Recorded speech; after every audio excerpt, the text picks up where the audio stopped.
تمام تعریفیں حمد اور ثنا اللہ تبارک و تعالی کے لیے۔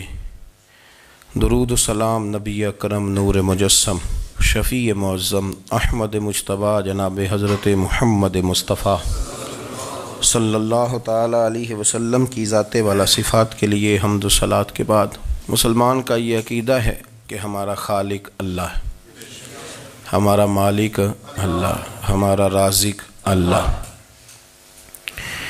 جب یہ ساری چیزیں، ساری عطائیں، ساری نعمتیں اللہ کی ہیں تو پھر مسلمان کی ساری توجہ بھی اللہ ہی کی جانب ہونی چاہیے۔ اسے کوشش کرنی چاہیے کہ وہ ہر معاملے میں، ہر مسئلے میں، ہر پریشانی میں اپنی توجہ اپنے رب کریم کی جانب مبذول رکھے۔ انسان جب اپنے علم پر بھروسہ کرنے لگتا ہے یا اپنی عقل پر بھروسہ کرنے لگتا ہے یا اپنے تعلقات پر بھروسہ کرنے لگتا ہے یا اپنی دولت پر، مال پر، صحت پر، تو ایک بہت بڑے دھوکے کا شکار ہو جاتا ہے۔ اور انسان جب انسانوں پر بھروسہ کرنے لگتا ہے تو پھر اللہ تعالیٰ اسے بعض اوقات انسانوں کے سپرد کر دیتا ہے، انسانوں کے سپرد۔ اور بہت سارے ایسے لوگ بھی ہوتے ہیں جو رب کریم کو بھولتے ہیں اور وہ اپنی ساری توجہ انسانوں کی طرف، دنیا کی طرف، دنیا داروں کی طرف کر لیتے ہیں، تو اللہ تعالیٰ فرماتا ہے پھر میں انہیں یہ سزا دیتا ہوں کہ وہ مجھے بھولنے نکلے تھے تو میں نے انہیں ان کا اپنا آپ بھی بھلا دیا، اپنا آپ بھی۔ سورہ حشر کو دیکھیے گا، فرمایا وَلَا تَكُونُوا كَالَّذِينَ نَسُوا اللَّهَ فَأَنسَاهُمْ أَنفُسَهُمْ۔ ان لوگوں کی طرح نہ ہو جانا جنہوں نے اللہ کو بھلا دیا تو اللہ نے پھر انہیں ان کا اپنا آپ بھی بھلا دیا، انہیں اپنی بھی ہوش نہیں رہی، وہ ایسے مسائل میں گھر گئے، وہ ایسی آزمائشوں میں الجھ گئے، وہ ایسی دنیا داری کے اندر الجھے کہ انہیں اپنا بھی پتہ نہ چلا۔ اب تو ڈھونڈتا پھرتا ہوں اے اقبال اپنے ہی آپ کو، اب تو ڈھونڈتا پھرتا ہوں اے اقبال اپنے آپ کو، آپ ہی گویا مسافر، آپ ہی منزل ہوں میں۔ جب انسان خدا فراموش ہوتا ہے تو خود فراموش ہو جاتا ہے۔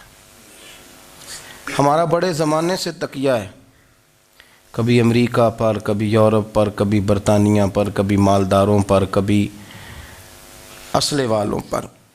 اس کا نقصان یہ ہوا کہ اپنا کوئی وجود نہیں رہا، اپنا کوئی نظریہ نہیں رہا، اپنی کوئی سوچ نہیں رہی۔ ایسے محسوس ہوتا ہے کہ کوئی منشور نہیں، کوئی دستور نہیں، لگام منہ میں ہے اور اس کا سرا کسی کے ہاتھ میں ہے، وہ جدھر چاہتا ہے ہمیں گھما لیتا ہے۔ اللہ فرماتے ہیں یوں نہ ہو جانا کہ تم رب کو بھلا دو اور پھر تمہیں اپنا آپ بھی بھول جائے۔ اولئک ھم الفاسقون، فرمایا یہ وہ لوگ ہیں جو نافرمان ہیں اللہ کے، یہ نافرمان ہیں۔ جب یہ نظریہ بن گیا، جب یہ ذہن بن گیا کہ پیدا اللہ نے کیا ہے، دینا اللہ نے ہے، عطا کرنے والا اللہ ہے، نوازنے والا اللہ ہے، تو پھر ساری توجہ دنیا داروں کی طرف رکھنا، میں اللہ والوں کی طرف توجہ رکھنے کا قائل ہوں، میں وہ سمجھتا ہوں، ہم اس چیز کے قائل ہیں، لیکن وہ بھی کوئی آستانہ ہے کہ جہاں حق مرشد کا نعرہ تو بڑا لگے پر رب کا نام ہی نہ سننے کو ملے۔ یہ بھی کوئی بات ہوئی کہ جہاں یہ تو نعرہ زور سے لگے کہ جیوے جیوے مرشد جیوے، لیکن استغفار کا درس ہی نہ ملے۔ جہاں ہر وقت یہ بتایا جائے کہ یہاں آ گئے تو بچ گئے، کیسے بچیں گے؟ میرے رسول پاک علیہ السلام کا دروازہ سب سے بڑا دروازہ ہے، حضور کا دروازہ سب سے بڑا دروازہ ہے، لیکن میرے دوستو یاد رکھنا، نبی پاک علیہ السلام نے بھی لوگوں کو جب رستہ دکھایا ہے تو رب کریم کا رستہ دکھایا ہے، اللہ کا رستہ دکھایا، اللہ کریم کا رستہ دکھایا، لوگوں کو رب کی طرف توجہ کرائی۔ میرے رسول کریم سید عالم صلی اللہ تعالی علیہ وسلم نے لوگوں کی اللہ کی جانب توجہ کرائی اور لوگوں سے یہ کہا کہ وہ اپنے رب کریم کی جانب اپنا ذہن رکھیں، اپنی توجہ اپنے اللہ کی جانب مبذول کریں۔ میری بات کو اچھے طریقے سے سمجھیے گا، علم اللہ تبارک و تعالی عطا کرتا ہے، تو اسے اللہ کی عطا ہی سمجھنا چاہیے۔ کچھ لوگوں کے پاس علم ہوتا ہے پر علم نافع نہیں ہوتا، وہ ٹامک ٹونجا مارتے رہتے ہیں ساری زندگی۔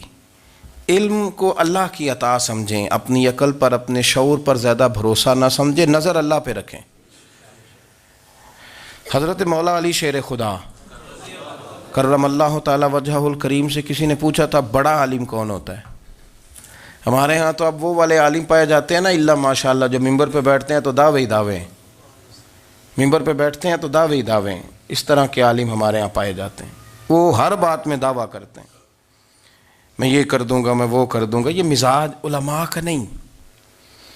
حضرت علی المرتضیٰ سے کسی نے پوچھا بڑا عالم کون ہوتا ہے؟ فرمایا بڑا عالم وہ ہوتا ہے کہ جسے مسئلے کا پتہ نہ ہو تو وہ کہہ دے مجھے نہیں پتہ، میں پتہ کر کے بتاؤں گا، غلط بات بیان نہ کرے۔ امام مالک سے کسی نے کوئی مسئلہ پوچھا تو آپ فرمانے لگے مجھے اس سوال کا جواب نہیں آتا، ہمارے بزرگ سمجھاتے کیا ہیں؟ وہ کہنے لگا آپ اتنے بڑے امام ہیں تو اس سوال کا جواب نہیں آتا۔ آپ فرمانے لگے اگر مجھے ہر سوال کا جواب آتا پھر تو میں خدا ہوتا، مجھے ہر سوال کا جواب نہیں آتا، مجھے تو اتنا آتا ہے جتنا میرے رب نے مجھے عطا کر دیا ہے۔ اپنی نظر اللہ پہ رکھیں، نکل آئیں اس معمے سے باہر کہ میں کوئی بلا ہوں، مجھے بڑا پتہ ہے، میرے پاس 6 ڈگریاں ہیں، مجھے 10 جگہ پہ تدریس کا شغف حاصل ہے، اس سے نکلیں باہر۔ قرآن مجید دیکھیے گا، اللہ تعالیٰ نے ارادہ قدرت فرمایا کہ میں حضرت آدم کو بناؤں گا، پھر بنانے کے بعد فرمایا فرشتوں سجدہ کرو آدم کو، سب نے سجدہ کیا الا ابلیس ابا واستکبر وکان من الکافرین، سب نے سجدہ کیا سوائے ابلیس کے، اس نے انکار بھی کیا، تکبر بھی کیا اور کافروں میں سے ہو گیا۔ تو یہ جب اللہ تعالیٰ نے سجدہ کرایا تو کیسے کرایا؟ اللہ تبارک و تعالیٰ نے نا حضرت آدم کو علم سکھایا خود، وعلم آدم الاسماء کلہا، خود اللہ فرماتے ہیں کہ میں نے جناب آدم علیہ السلام کو تمام اشیاء کے نام سکھائے، سب اشیاء کے نام سکھائے۔ تو وہ چیزیں پھر میں نے نا، اللہ فرماتے ہیں میں نے فرشتوں پہ پیش کی، میں نے کہا کہ بتاؤ ان کے نام کیا ہے، تو فرشتوں نے جو جواب دیا وہ سمجھنے والا ہے۔ اللہ نے چونکہ خود علم سکھایا تھا حضرت آدم کو، جناب آدم سکھایا تھا، لیکن فرشتوں کو نہیں سکھایا تھا۔ تو اللہ کریم نے فرمایا فرشتوں اب یہ بتاؤ ان چیزوں کے نام کیا ہیں؟ تو فرشتے کیا کہتے ہیں؟ فرشتے عرض کرتے ہیں قالوا سبحانک لا علم لنا۔ آپ کبھی یقین کریں اس چیز کی لذت لیں تو مزہ آ جائے۔ کہا قالوا سبحانک، کہنے لگے تو پاک ہے، قالوا سبحانک، کہنے لگے تو بھئی آدم علیہ السلام کو نام سکھا لیے، پھر فرشتوں کے سامنے وہ چیزیں پیش کر کے کہا ان چیزوں کے نام بتاؤ، تو فرشتے کیا کہتے ہیں؟ کہتے ہیں قالوا سبحانک، تو پاک ہے، لا علم لنا، ہمارے پاس کوئی علم نہیں، الا ما علمتنا، ہمیں تو اتنا پتہ ہے جتنا تو نے ہمیں سکھا دیا ہے، ہمیں تو اتنا پتہ ہے جتنا تو نے ہمیں، لا علم لنا، ہمارے پاس کوئی علم نہیں ہے، اتنا ہی پتہ ہے جتنا تو نے ہمیں سکھا دیا ہے، اس سے زیادہ ہمارے پاس علم۔ اور یہ کیوں تو نے ہمیں جتنا سکھایا اتنا پتہ ہے؟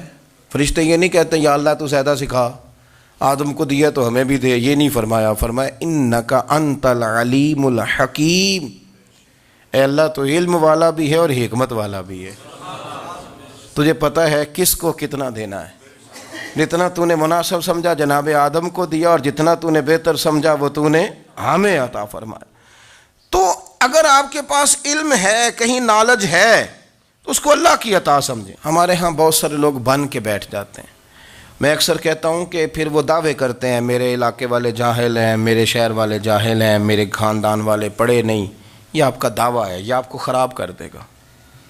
ہم نے بہت سارے ایسے لوگ دیکھے جو بہت بڑے عالم تھے، لیکن اللہ جب لینے پہ آیا تو عقل ہی لے گیا، شعور ہی چلا گیا، حافظے ختم ہو گئے۔ آپ دیکھتے ہیں بڑھاپے میں کچھ لوگ ایسے ہوتے ہیں کہ جن کو یہ بھی یاد نہیں رہتا کہ میرا نام کیا ہے، میں کہاں ہوں، مجھے کدھر جانا ہے۔ تو اس وقت سے اللہ کی پناہ مانگیں اور اپنی نظر اپنے رب کریم کی جانب رکھیں، اللہ کی جانب اپنی نظر کو مبذول رکھیں۔ دوسری بات، علم کے بعد ایک چیز آتی ہے جس کا نام ہے ہدایت، جس کا نام ہے تقویٰ، جس کا نام ہے پرہیزگاری، جس کا نام ہے عمل، عبادت، ریاضت۔ یہ بھی اسی وقت ہی نصیب ہوتی ہے جب میرا رب کریم نصیب فرما دیتا ہے۔ ہم نے نا نیکی کا اپنا اپنا سٹیٹس بنا لیا ہے، اپنا اپنا معیار بنا لیا ہے۔ کچھ لوگ کہتے ہیں کہ جناب مسجد میں سیمٹ کا توڑا دینے سے بہتر ہے کسی غریب کو آٹے کا تھیلا دے دو۔ اب اس نے اپنا مزاج بنا لیا نا نیکی کا، اس نے اپنا سٹیٹس بنا لیا ہے۔ میرا یہ سوال ہے کہ نبی پاک صلی اللہ تعالیٰ علیہ وسلم جب مدینہ شریف آئے تھے تو حضور نے سب سے پہلے غریبوں میں آٹا تقسیم کیا تھا کہ سب سے پہلے مسجد بنائی تھی؟ کیا عجیب لوگوں کا رنگ ہے، اپنی مرضی کی ہدایت، اپنی مرضی کا تقوی، اپنی مرضی کا معیار۔ مسجد کوئی بڑا چھوٹا خطیب بھی میری طرح کا ہو نا تو وہ مسجد میں بیٹھ کے جب نبی پاک کی بات کرتا ہے تو کہتا ہے میرے رسول پاک غریبوں کا سہارا بن کے آئے۔ وہ غریبوں کی بات کرتا ہے، مسکینوں کی، لاچاروں کی، کمزوروں کی بات۔ تو مسجد ہی تو وہ ادارہ ہے جہاں سے غریبوں کی بات ہو رہی۔ تو اب لوگوں نے غریب کو اور مسجد کو لڑانا شروع کر دیا، اس کو لڑاؤ کہ مسجد میں پیسے دینے سے بہتر ہے آپ غریب کو آٹے کا تھیلا دے دیں۔ آپ یہ کیوں نہیں کہتے کہ مسجد میں بھی آپ توڑا دیں ایک سیمٹ کا اور ساتھ غریب کو بھی خدمت کریں؟ یہ کیوں نہیں تقویٰ؟ اپنی اپنی مرضی کا مزاج، اپنی اپنی۔ کچھ لوگ کہتے ہیں چھوڑو جی، ساری زندگی انسان نماز پڑھتا رہے اور پھر گالیاں بھی دیتا رہے، بندہ داڑھی بھی رکھ لے اور جھوٹ بولنا بھی نہ چھوڑے۔ تو یہ آپ نے اپنے پاس سے تقوی کا معیار بنایا ہے۔ گالی دینے کا گناہ ہے اور داڑھی رکھنے کا ثواب ہے۔ تو اگر آپ داڑھی رکھے ہوئے ہیں اور آپ کوئی غلطی کر رہے ہیں تو اس سے آپ کی داڑھی کا ثواب ختم، اللہ کرے آپ کو سمجھ آئے میری بات کی۔ آپ کوئی غلطی کر رہے ہیں، داڑھی کا ثواب اس سے ختم، وہ اپنی جگہ پہ قائم ہے چیز۔ اپنی مرضی کا کیوں تقوی کا معیار بناتے ہیں؟ تقوی کا مزاج اپنی مرضی کا نہ بناؤ، اللہ کی بارگاہ سے دعا مانگو کہ یا اللہ ہمیں ہدایت کا نور عطا فرما، اللہ تو ہمیں رستہ دکھا، تو بتا کہ ہدایت کیا ہے۔ تو رب فرماتا ہے اللہ ولی الذین آمنوا، اللہ مومنوں کا مددگار ہے، یخرجہم من الظلمات الی النور، وہ انہیں اندھیروں سے نکالتا ہے اور نور کی طرف روشنی عطا فرماتا ہے۔ اندھیروں سے نور کی طرف اللہ لاتا ہے۔ اللہ ولی، اللہ مومنوں کا ولی ہے، وہ انہیں اندھیروں سے نور کی طرف نکالتا ہے۔ ہدایت ہمیشہ اللہ کی طرف سے سمجھے۔ جب وہ نماز کی توفیق دیتا ہے تو اپنے فضل سے دیتا ہے، جب وہ ذکر کی توفیق دیتا ہے تو اپنے فضل سے۔ ہم سمجھتے ہو جی فلانا نہیں پڑھ رہا بڑا بیوقوف ہے، فلانا نہیں پڑھ رہا، تو تم کیا اپنی عقل کے زور پہ پڑھ رہا ہے؟ میں جی اللہ کے فضل سے 2 سپارے پڑھتا ہوں، تو کس پہ احسان کرتے تو 2 سپارے پڑھ کے رویا کر، کہا اگر مالک تو بڑا قریب نہیں؟ بڑے لوگ ہیں جن کو پورا قرآن حفظ ہے پر انہیں پڑھنے کی توفیق نہیں، تو انہیں فضل کیا اور مجھے توفیق دے دی ہے پڑھنے کی۔ رویا کر، پڑھ کے رویا کر، راتی ساری کر کر زاری، او نیند اکھاں تھی توندے تے فجرے اوہی گناہگار کہاون سب تو نیوے ہوندے۔ مہربانی کریں، ڈریں، نیکی کریں تو پھر ڈریں، پھر احساس پیدا کریں، پھر اپنے اندر وہ کمزوری لائیں، کہیں توبہ توبہ مجھے تو پتہ ہی نہیں، تو جانتا ہی نہیں۔ حضرت سیدنا امام اعظم ابو حنیفہ رحمۃ اللہ تعالیٰ علیہ کے ساتھ ایک شخص کہتا میں نے نماز پڑھی، تو عشاء کی نماز تھی۔ یہ جو لوگ بڑے ہوتے ہیں نا، جن کے پیار کرنے والے بڑے ہوتے ہیں، ان کے گرد خوف بھی بڑا ہی ہوتا ہے، انہیں بڑا ڈر لگتا ہے، بڑی بعض اوقات آزمائش ہوتی ہے ان کی۔ عشاء کی نماز کہتے پڑھی تو امام صاحب نے نا عشاء کی نماز میں تلاوت کی آیتیں فَمَن يَعْمَلْ مِثْقَالَ ذَرَّةٍ خَيْرًا يَرَهُ وَمَن يَعْمَلْ مِثْقَالَ ذَرَّةٍ شَرًّا يَرَهُ، فرمایا جو ذرہ برابر خیر کرے گا وہ بھی قیامت میں دیکھے گا، اور جو ذرہ برابر شر کرے گا وہ بھی قیامت میں اس شر کو دیکھے گا، اس کے سامنے آئے گا۔ تو وہ شخص کہتا ہے کہ سارے لوگ نماز پڑھ کے چلے گئے تو امام صاحب رحمۃ اللہ علیہ نے اپنی داڑھی پکڑی، رو رہے ہیں، کہتے ہیں وہ ذرہ برابر نیکی کا بدلہ دینے والے، وہ ذرہ برابر شر پہ سزا دینے والے، میری سفید داڑھی کو دیکھ مالک، میرے ذرے ذرے سامنے نہ لانا، لوگ تو میری بڑی قدر کرتے ہیں دنیا، میں تو بڑا پہچانا جاتا ہوں، لوگ تو میری راہوں میں پھول لیے کھڑے ہوتے ہیں، مجھے بڑا نوازتے ہیں، قیامت میں رسوا نہ کر دینا، میرے لیے مشکل ہو جائے گی۔ وہ کہتے ہیں میں نے امام صاحب کا درد دیکھا، مجھے کوئی کام تھا تو میں چلا گیا، میں نے کہا کہ وہ اس وقت اللہ کے حضور حاضر ہیں تو میں دوبارہ آؤں گا۔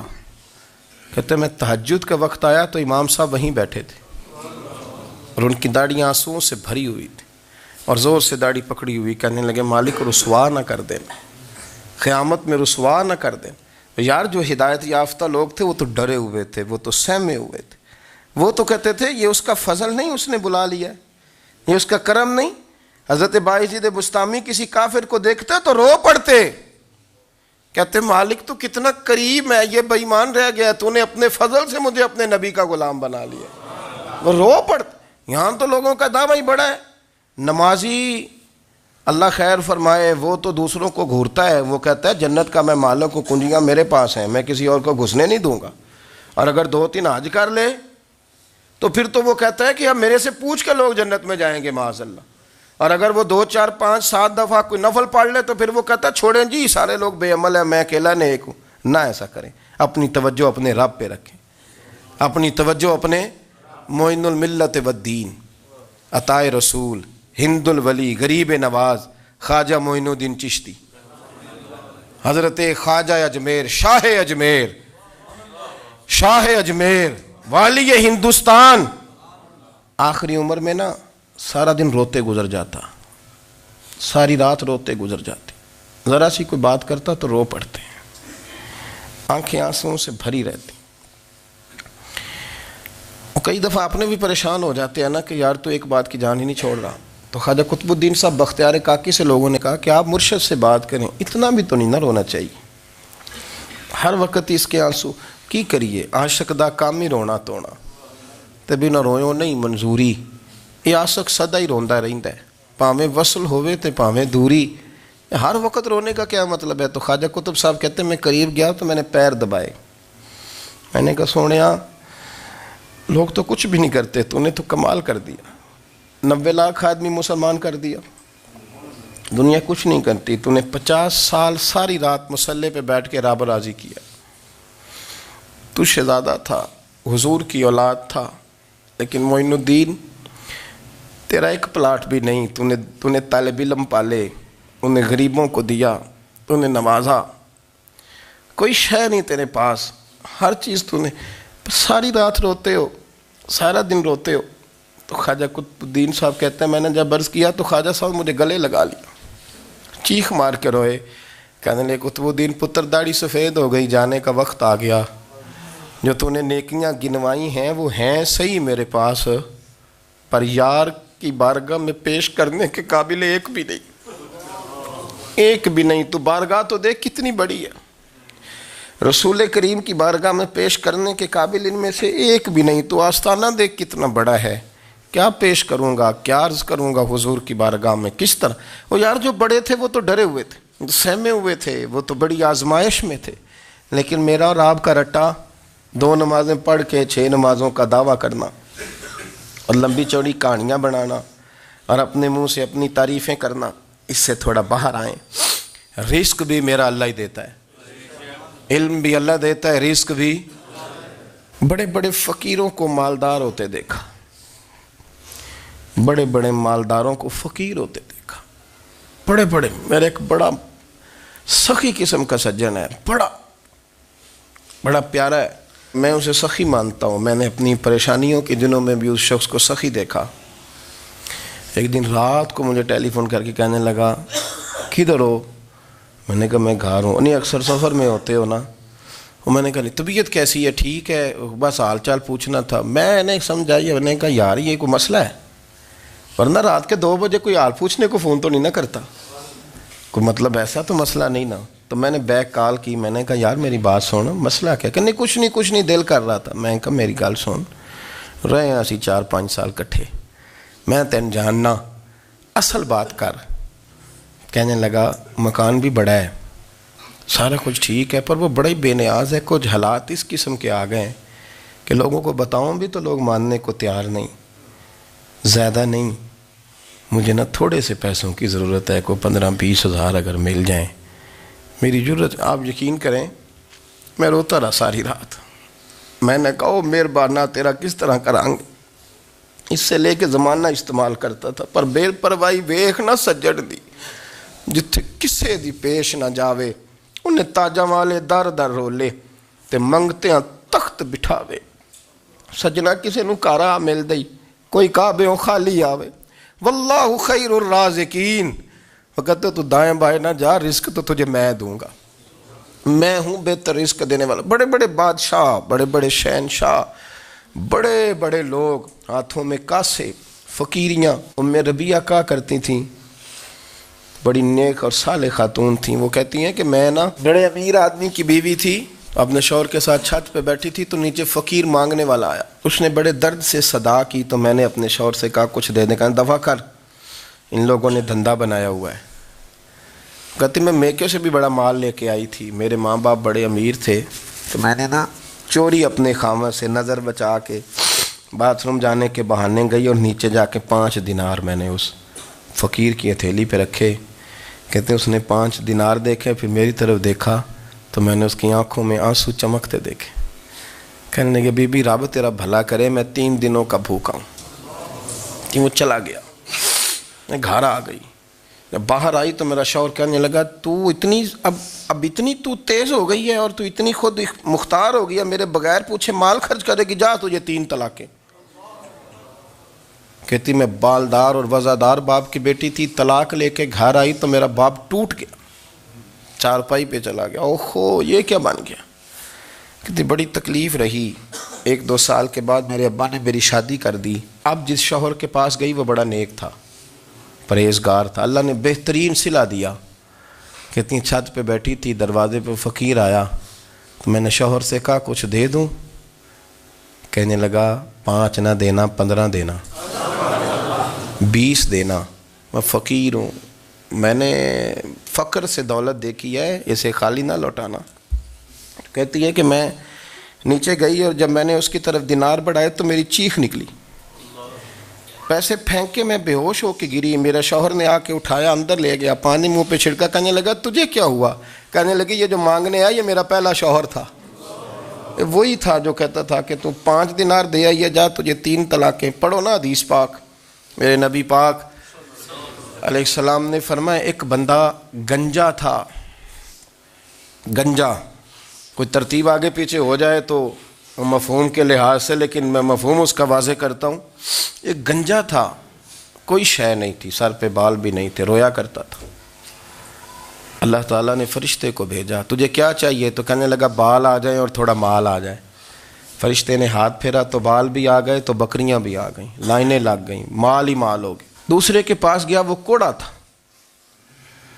اس کو جا کے کہا کیا چاہیے. کہنے لگا شفا ہو جائے اور کچھ اللہ تعالیٰ آسانی کر دے. شفا بھی ہو گئی، گائیں بھی دے دی، بھینسیں بھی دے دی، مال ہی مال ہو گئی.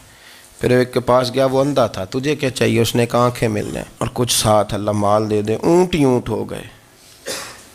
جب بڑا نواز دیا تو پھر مالک نے امتحان لینے کا ارادہ کیا. یاری تیری سونا ہے پر آزمائشاں بھی تیریاں اگ.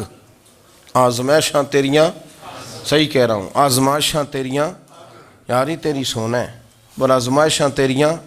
یہ سونا پرکھیا جامدائی پہلو نال لگاں دے لگ. اللہ نے فرمایا آزمائش کرو. سب سے پہلے گنجے کے پاس آئے، اسے کہا اللہ کے رستے میں کچھ دیکھنے لگا، میرے خرچے ہی بڑے. دیکھو تو صحیح کتنی مشکل میں وقت گزارتا ہوں، حال ہی کوئی نہیں. تو اس نے کہا میں نے تو سنا ہے تو گنجا اور بھوکا ننگا تھا. کہنے لگا میں تو جدی پشتی رئیس اعظم ہوں، تجھے کس پاگل نے کہا ہے بھاگ جا. اس نے کہا اچھا جیسے تو تھا ویسے ہی ہو جائے. کھیت کھلیان اجڑ گئے، پھر سے گنجا ہو گیا. حضور علیہ السلام فرمانے لگے. پھر وہ اس کے پاس گیا جو کوڑا تھا، اسے کہا کچھ دے. کہنے لگا خرچے ہی بڑے. اب پوچھ لیں کسی امیر آدمی سے، کہے گا چکی کے نیچے ہاتھ ہے میرا، میرے سے زیادہ تو اب پریشان بندہ ہی کوئی نہیں. کیا بتاؤں آپ کو، اتنا ٹیکس ہے، اتنا جرمانہ ہے، فلانی شے، بڑا کچھ گنواتے ہیں لوگ. اس نے کہا میں نے تو سنا تو پہلے کوڑا تھا. اس نے کہا جا دوڑ جا، میں تو رئیس اعظم ہوں، دادا بھی پردادا بھی اور ساری نسل ہی. اس نے کہا اچھا جیسے تو تھا ویسے ہی ہو جائے. پھر وہ گیا اندھے کے پاس اور جا کے کہا اللہ کے نام پہ کچھ دے. تو کہنے لگا رب کے نام پہ، یہ کھڑے ہیں اونٹ جتنے تیرے دل کرے لے دا. اس نے کہا کیا معنی اس بات کا. کہنے لگا یار تجھے کیا بتاؤں، میں تو اندھا تھا، میں نے تو کبھی دنیا دیکھی نہیں تھی. پھر اس کریم نے فضل کیا تو مجھے بڑا کچھ دکھایا. میں کیا بتاؤں، میرا دل کر رہا ہے کہہ دوں کہ پھر اس نے کعبہ دکھایا. اور اس نے روضہ رسول دکھایا،